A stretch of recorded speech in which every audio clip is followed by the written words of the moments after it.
General consultation and accommodation steps.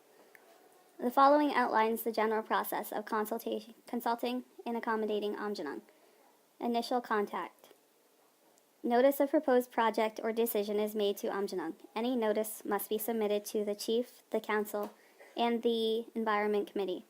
Proponents must submit adequate information and details about the proposed activity, including the appropriate contact person and his or her contact information, reference maps of the proposed project area, information about the activity and potential impacts in a plain language format, including potential impact on resources and land, information on the anticipated economic impact on Amjanang and on surrounding communities, the time frame or activity schedule with critical dates identified, the information about the potential impacts on treaty or Aboriginal rights.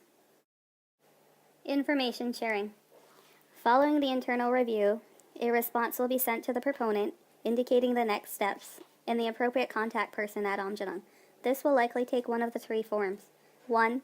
More information is required from the proponent or the Crown to adequately assess the proposal. 2. At this time, Amjanang is not interested in entering into full consultation. However, the proponent should continue to inform Amjanang throughout the process, especially if there are any changes in the scope or expected impact. 3.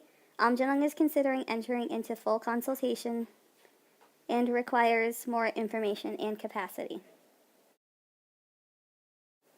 Pre-consultation. If the response is to consider entering into a full consultation process, the proponent will be asked to provide more information and attend meetings. Details of the process, budget, and information required will be discussed. This stage in the process will lead to one of the following three responses. 1. More information is required from the proponent or the Crown to determine whether there are potential or real impacts on constitutional rights or title issues. 2. At this time, Amjanang is not interested into entering a full consultation process. However, the proponent should continue to inform Amjanang throughout the process, especially if there are any changes in scope or expected impact. 3. Amjanang requires the proponent or the Crown to enter into full consultation process. Consultation. If the response following pre-consultation is consultation, the proponent may be asked to sign a consultation agreement or a memorandum of understanding. This agreement will identify the process and requirements to complete the consultation and accommodation process. It may include a request for more information including a plain language summary, a request to participate in meetings with Chief and Council, the Environment Committee, or the community as a whole, or other groups as required, a request for capacity to undertake the necessary review of the proposal, including expert legal, technical, or other advice, a request to undertake more studies or to expand on existing studies. Following the consultation process, an internal analysis of the potential or real impacts will be undertaken. The results of this analysis will determine whether there is a need to progress to the next step, accommodation and mitigation. Accommodation and mitigation. Following the further studies and analysis taken in the previous step, Amjanang will negotiate with the proponent or Crown to determine if the requirement to develop mitigation strategies or accommodations for the potential or real impacts. Reconciliation. Following the end of the consultation process, Amjanang will provide a response to the Crown and proponent indicating that the consultation process has been completed and whether the interests and rights of Amjanang have been accommodated. The response may include agreeing to the proposal as described, agreeing to the proposal with conditions and accommodations, agreeing to abandon or postpone the proposed project, or no agreement. Dispute resolution. In order to avoid resorting to the court system, if at any point throughout the consultation process the parties feel that an agreement cannot be reached, or they may opt to pursue a dispute resolution process.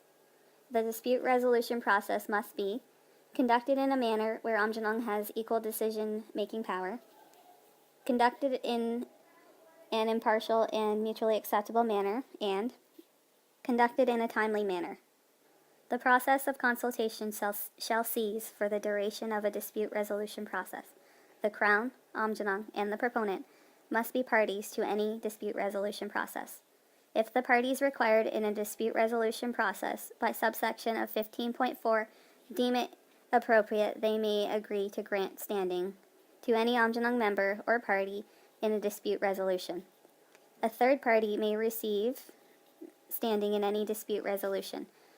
A dispute resolution process may be sought where the end result of consultation is no agreement. Existing activities affecting and impacting Amjanang. The Crown must work with Amjanang to review past decisions about activities undertaken in Amjanang's traditional territory and reserve lands that were made without honorable consultation and accommodation and continue to affect and impact Amjanang in the present. The Crown or third parties must inform Amjanang about existing activities undertaken by the proponent or Crown in traditional or reserve lands of Amjanang when proposing any new activities or changes to existing uses. Review and amendment.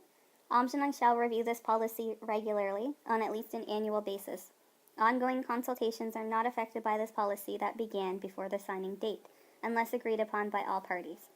This agreement was approved on June 22, 2010. The First Nation reserves the right to establish new procedures, fees, or consultation measures at any time. The Amjanang Environment Department was established in 2007 with a mandate to study, preserve, and protect traditional species and their habitat, provide technical expertise to Chief and Council regarding environmental impacts that infringe on Aboriginal lands, resources, and treaty rights, and to implement community engagement around environmental projects and to provide outreach and education regarding projects proposed in the area. As the first peoples of this territory, we have intimately connected to our lands, water, and resources. We have the inherent and sacred responsibility to manage and protect our lands and resources. Our existing Aboriginal and treaty rights, our perspectives, interests, and obligations of stewardship must inform the development of any proposed project which may potentially impact these rights. For more videos, please look for Amjanang Environment on YouTube. Also like us on Facebook at Amjanang Environment. Thank you for watching.